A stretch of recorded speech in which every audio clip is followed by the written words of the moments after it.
before. As you are thinking about, then it shows you another one. You say, God, the same God. Right.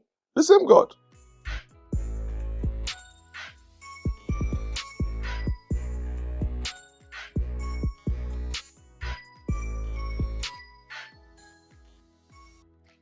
Welcome back to another segment of Insights with PT. As always, it's your girl Tammy here with PT. Yeah, so let's continue the convo, PT. So, talking a little bit about, our generation. We want everything fast-paced. We want it now. But how do you just advise us to just, slow down, take heed? What do you want us to do in that process of like slowing down as well too? Just chill. Take a chill pill, right? Oh yeah. Enjoy the process. Life is a process. Life is a process. Do you understand? And God doesn't reveal everything to us at once. It's step by step that we go with Him. You understand? Try not to run ahead of God. Do you understand? Just stay in tune with Him. With me and my adult children now, we are becoming the best of friends now. Because a lot of things that we were anxious about in the very early years, or their teenage years, or their college years, now they are finding out that life is a process. Now they are finding out that this man might be right after all. The way he said we should approach this, we should approach that. They understand. And that's it. Over time, you will realize that life is a process. Don't abort the process. The fact that you want a baby so fast does not mean that you want the baby 2 months after pregnancy. Pregnancy takes 9 months process, depending. So it's a process. Just chill, enjoy the process also. Enjoy life. Enjoy it. Live the moment. Just enjoy that moment. Do you understand? Because another time is coming that it might not be like that. So every stage you go through, try and live through it so that you can learn something out of it. Yeah. You hear that? Take a chill pill, guys. Take a chill pill. So how would you also advise those who have been led to, or they felt like they've been led to stop attending church or are taking a slow walk with their faith? Honestly, taking a slow walk, I know what you mean. But the walk of faith also is not a sprint. It's a marathon. You have to be consistent, to be constant. You understand?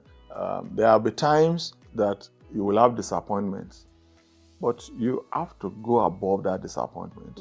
You understand? Let your love and your walk of faith rise beyond whatever you are going through. Do you understand? I am a permanent and avid believer that God at the end will give me the best. So no matter what I go through, honestly, I know that God's love for me has not withered, and has not thinned out, so I just move on, I just know that this is a walk and it's a phase, this phase will pass. There's a saying in the Bible, it shall come to pass, and it came to pass, and it came. This one too you are facing, it will come to pass. It will come to pass. Don't pull back. Do you understand? Don't pull back from God because of what you are going through. It's the one that will solve your problem anyway. So why would you pull back from the one who's going to solve your problem? Stay in tune with God, stay in fellowship, and stay in, in communion with people, and then you'll see God do it, and people will rejoice with you. Yeah. So then, also, what would you say to someone right now who knows they love God, who loves God, maybe who's even doing the work, the service, but feels hurt or disillusioned with the church? Do not be weary in doing good. Because in due season, God will reward you if you faint not. People will always disappoint you. This is what I say to people. Don't put your trust or hope in a man. A pastor is a man, the best of man, he's still a man. Yeah. Don't put your hope in God. You know, people will hurt you in church. But guess what? You didn't come to worship those people or to seek them. You came to worship God and to seek God. So don't allow that to move you. If you keep on moving from one church to the other, because people are hurting you, I'm telling you, I don't know the church you are going to set up. Because even the one you set up yourself, you will hurt yourself after a while. You know? So don't, because of this kind of little disagreements, you know, and say, oh, unless God has not brought you there. You understand? And if he's the one who is asking you to go, he will direct you and he will lead you right. And you know what to do in living. Do you understand? Because one thing about this life, I said it earlier, life is a going concern. Yeah. If you walk away because you didn't like someone, what happens when you meet them in CVS? What happens when you meet them in Walmart? Exactly. You know, what are you going to do? You understand? You know, so I can't live this America because somebody's fighting with me. I can't live this Maryland because somebody is annoyed of the way I dress or the way I talk or whatever. Right. So you do. I will do my own. I'll continue to seek God and just stay close to God. And that's what I'm going to do. Do you understand?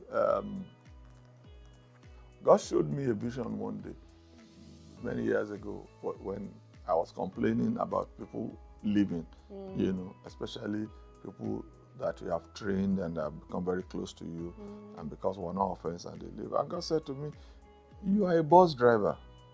Keep on driving that bus. The fact that you get to a station, some people get down, does it mean that the driver gets down with the passengers? No, God said, I'm giving you this church as a bus. Continue to drive it. Some people will come in, some people will go out. You know, the prayer I should just pray is that more people will come in than those who are going. And that has been the case. Do you understand? The church is an open door. So people can come in and go out. It's okay. Do you understand? And by the way, this will shock you. Very few exceptions, as people very close to me left this church called JHB, that God has not told me in advance. Wow. 90-something% of them, God has told me in advance that they're going to leave. Even years before leaving, that God will have told me. I'll just keep quiet. I tell my wife, I said, that person is going to leave.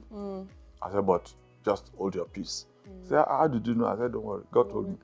And after a while, I said, so if some of them have the courtesy to come and tell me that they are leaving, I said, yeah, God told me a long time that you're going to leave. You know, and that's the truth, you know, because God is real. God is real. And we have to know that God is real. He's watching out for you, for everything that concerns you. You are the one that is panicking. Don't panic. God is real. I'm telling you, He's still on your side. Right. Take ease, everyone. Take ease. To all the viewers, I hope you all locked in with us. We're listening. We're paying attention. Again, as always, if you have any topics, any themes, any questions that you want to be discussed right here on Insights with PT, go ahead and send them to the email address insightswithpt@jesushousebaltimore.org. It's been a pleasure. It's been a blessing. As always, it's your girl Tammy signing out with PT. We will catch you all next time. Bye. God bless.